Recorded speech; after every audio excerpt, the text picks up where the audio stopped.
नमस्ते बच्चों, आज हम उपयोजित लेखन रचना विभाग में गद्य आकलन के बारे में ज़्यादा जानकारी लेते हैं। तो सुनो बच्चों, गद्य आकलन के लिए लगभग 100 से 200 शब्दों का एक अपठित परिच्छेद दिया जाता है। उस परिच्छेद को ध्यानपूर्वक पढ़कर उस पर आधारित 5 प्रश्न तैयार करने के लिए कहा जाता है। प्रश्न संक्षिप्त और स्पष्ट होने चाहिए और उनके उत्तर परिच्छेद में उपलब्ध हो। इसके लिए 5 अंक है। प्रश्न निर्मिति के लिए निम्नलिखित प्रश्न चार्ट उपयुक्त हो सकता है। प्रश्न चार्ट की ओर देखो बच्चों।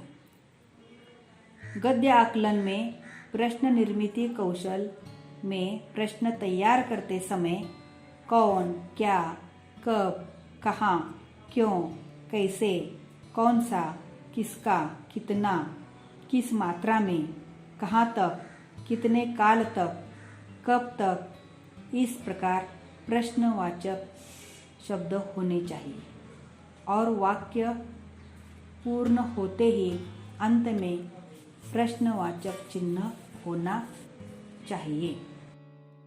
अब बच्चों, गद्य आकलन के लिए उदाहरण हम देखते हैं। ध्यान से सुनो।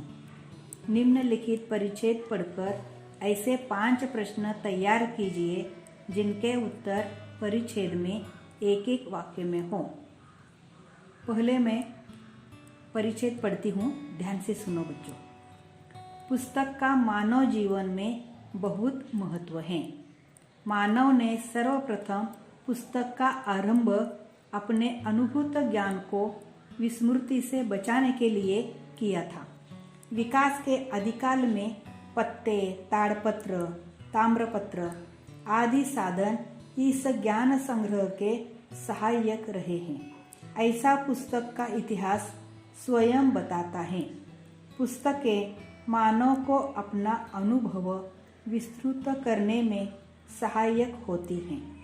साथ ही इन्होंने हमारे पूर्वजों के सभी प्रकार के कृत्यों को जीवित रखने की जिम्मेदारी भी संभाली हुई है। आज के युग में प्राचीन वीरों, धार्मिक महात्माओं, ऋषियों, नाटककारों, कवियों आदि का पता हम इन्हीं पुस्तकों के सहारे पाते हैं। पुस्तकें ही अंतर्राष्ट्रीय विचार क्षेत्र में विभिन्न देशों के दृष्टिकोणों को एक आधार पर सोचने के लिए बाध्य करती हैं।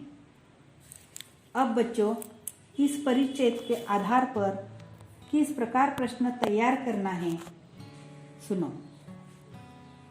तैयार किए हुए प्रश्न देखो। 1.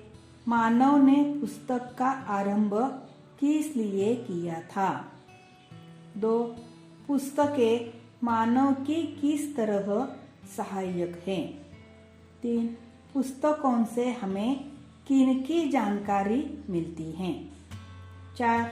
अंतर्राष्ट्रीय विचार क्षेत्र में पुस्तकों का क्या योगदान है? और 5.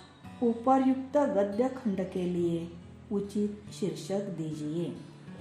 तो बच्चों, यहाँ प्रश्नवाचक शब्द और अंत में प्रश्नवाचक चिन्ह लगाना आवश्यक है। इस प्रकार प्रश्न तैयार करना है। धन्यवाद।